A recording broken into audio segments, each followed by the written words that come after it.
தைரியமாக இருக்கலாம். எது வந்தாலும் உங்களுக்கு நன்மைகளையே கொடுக்கும். எதா இருந்தாலும் எதிர்த்து போராடலாம். எது செஞ்சீங்கனாலும் வெற்றி தான் உங்களுக்கு. திருமண வரன் தேடி வரப்போகுது. திருமண வாழ்க்கை சந்தோஷமா இருக்க போகுது. இதுலலாம் எந்த மாற்று கருத்துக்களுக்கும் இடமில்லை. ஆனா இந்த குரு ஏன்னா 7.5 சனி நடந்துட்டு இருக்கு இல்லையா உங்களுக்கு, இந்த குரு அதிசாரமாகிறாரு பாருங்க 18ஆம் தேதி. இந்த அதிசார பயிற்சி என்ன பண்ணும் அப்படின்னு பாத்தீங்கன்னா, வீடு, மனை, சொத்துக்கள், வண்டி, வாகன யோகங்கள் இதெல்லாம் வாங்கி கொடுத்துரும். ஏன்னா குருவுக்கு கேந்திரத்தில் செவ்வாய் இருக்கிறது யோகம். திரிகோணத்தில் இருந்தாலும் யோகம், கேந்திரத்தில் செவ்வாய் இருந்தாலும் யோகம். இப்ப குருவுக்கு கேந்திரத்தில் செவ்வாய் இருக்கும்பொழுது கண்டிப்பாக அது ஒரு ராசி அதிபதியா இருக்கிறதுனால வீடு, மனைகள், சொத்து சுகங்கள், வண்டி, வாகன யோகங்கள் நீங்க எதிர்பார்த்தது எல்லாமே கிடைக்கிறதுக்கு உண்டான வாய்ப்புகள் உண்டு. சோ அதனால நீங்க முழுக்க இந்த மேஷ ராசிக்காரர்கள் இந்த மாதம் நம்பிக்கையாக இருக்கலாம். நீங்க நினைத்த விஷயங்கள் எல்லாமே நடக்க போகுது. அதுல எந்த மாற்று கருத்தும் இல்லை.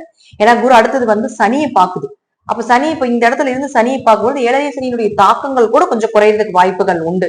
7.5 சனினால் நிறைய பண விரயங்கள், பண இழப்புகள்,